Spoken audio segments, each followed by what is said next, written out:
We get this question a lot, and you probably do too. We'll have somebody call us and say something like, should I take out the only bathtub in my house? Should I change the flooring? What do you think as a realtor for resale value is going to be our best way to maximize our rehab money? And the first question we always ask is, are you planning on moving soon? When are you going to want to cash in on this? Really often they say, oh gosh, we're not. So then, I mean, almost always my answer is, it doesn't matter. Do what you want to do. I have no idea what it's going to be like when you want to go and sell it. If we need to redo or undo something, we'll do it then. But there are lots of things that somebody who might be thinking about selling soon or in a year or two, we can probably come pretty close to estimating what's going to be to their benefit financially and what isn't. Mm-hmm. Absolutely. So we did use an infographic from Keeping Curving Matters. We've talked about it numerous times on this, about the importance of, again, it's nationwide information. So it is, general, but, it's also universal. There'll be definite differences. Like we mentioned, refurnishing hardwood floors and new wood floors are not something you see a lot in my market. If you see wood floors, it's because the house was built when wood floors was pretty much the only option.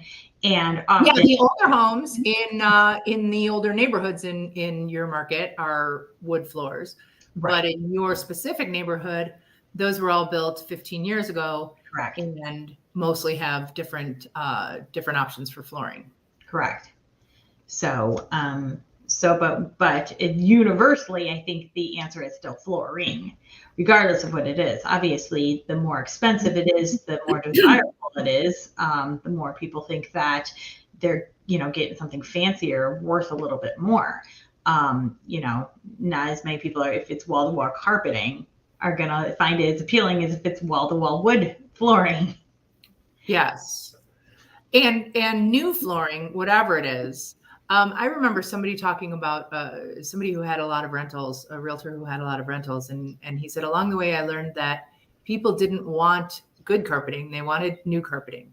And so for his rentals, he started just putting in cheap carpeting and ripping it out every time he changed tenants. Interesting. And putting something else in. So, they felt that it felt good and clean and fresh. And let's face it, new flooring is one of the best ways to freshen. It can freshen the look, but it can also freshen the smell and the sight, and everything about it just feels nice and neat and clean. And also, as that buyer's walking around a house, mentally calculating all of the possible projects that they're weighing against the price, that's a big one. So if that's done, that typically makes it easier for them to accept the house at the price. Absolutely. We were talking, so I'll show the infographic. Actually, I'll share it to kind of give you an idea. The funny thing is that it's not what you would think, right? So it's not bathrooms, it's not new kitchens.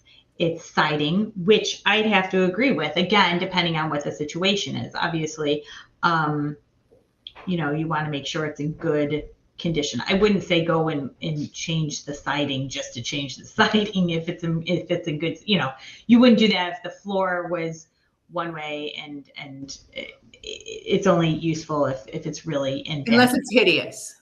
Yes, especially, cedar.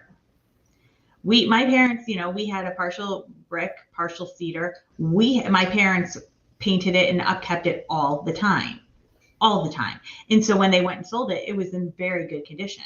I recently went and saw a house that the cedar siding hadn't been touched in years. So it was flaking. It was absolutely adding, a siding opposed to the cedar it would have been super beneficial for this house. The inside was really nice, beautiful flooring, kind of all the things we were talking about.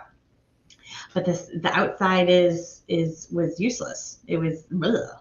Yes, keeping current matters is the best. It sure is. So Sure. much information. If you as agents are not subscribed to that, get on it now. They get all of this data, they filter it, they put it into beautiful charts and images that we can use and we can share. And it's the least expensive way to educate yourself on it. It is, of course, national information, but then that gives you as an agent an opportunity to bring it down to the local level, to your And it's local market. brandable.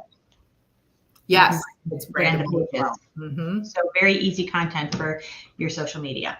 And if you spend, if you're even a brand new agent, if you spend 10 minutes reading through the day's articles on keeping current matters every day, you will be at a cocktail party and somebody's going to ask you a question. You're going to sound like you have been crunching numbers on real estate all your life.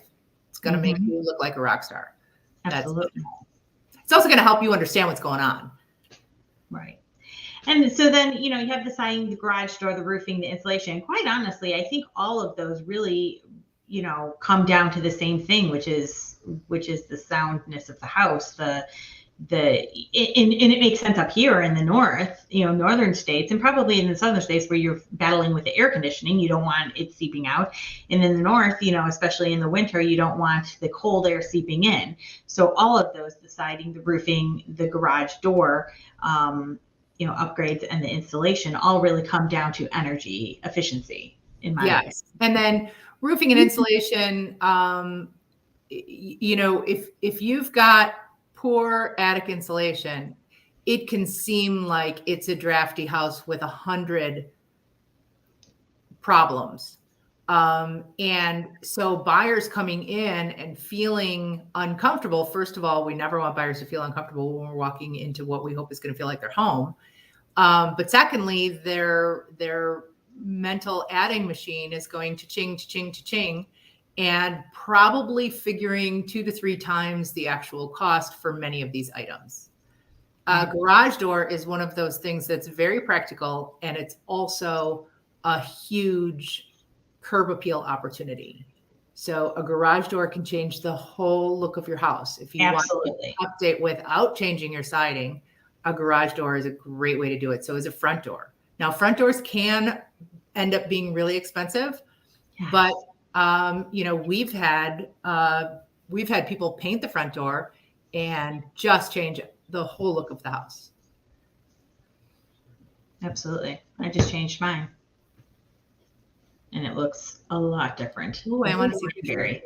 It was cranberry before. It was that color from the mid 2000s when it was built, like everything else. Yes. And we just painted it black. And and that's if you're working as an agent with people in an HOA, I am on our board of our HOA, and my father used to be the president of the HOA. And so we often had people asking about, can I paint my front door? Well, according to I don't know, there's 2 documents. I don't know whether it was the bylaws or the rules and regulations. I guess it was probably rules and regs, but there were 3 permissible door colors: white, cranberry, and hunter green. And I was like, that is 1995.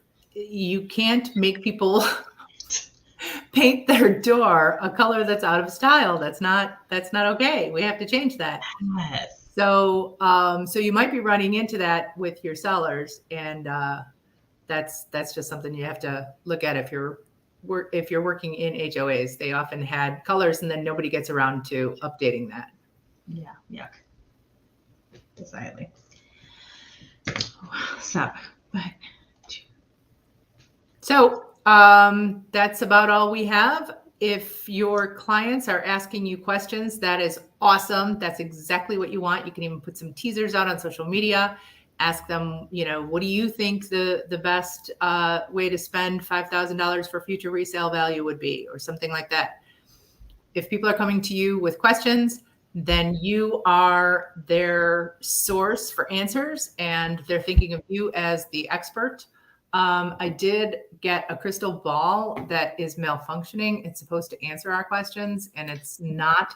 So, it's kind of funny because that's something I say often, isn't it? I say, is the market going to crash? Well, my crystal ball is not working. And now it's true. It's not freaking working. No. So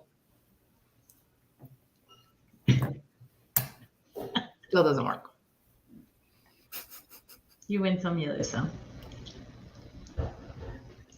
It just goes back. It's still true. Realtors don't have a crystal ball. No. Even when we attempt to get on. Yeah. And it still doesn't work. Yes. Realtor Magic 8 Ball. That's what we should have just gone back to the manual one. Yeah, not that fancy stuff. Mm-hmm. Tried and true. Magic 8 Ball. So see you next week. Let us know if you have any questions or if you want to know better how to answer your clients' questions. And keeping current matters is the tip you should take away today. Absolutely. No crystal ball. No. Bye-bye.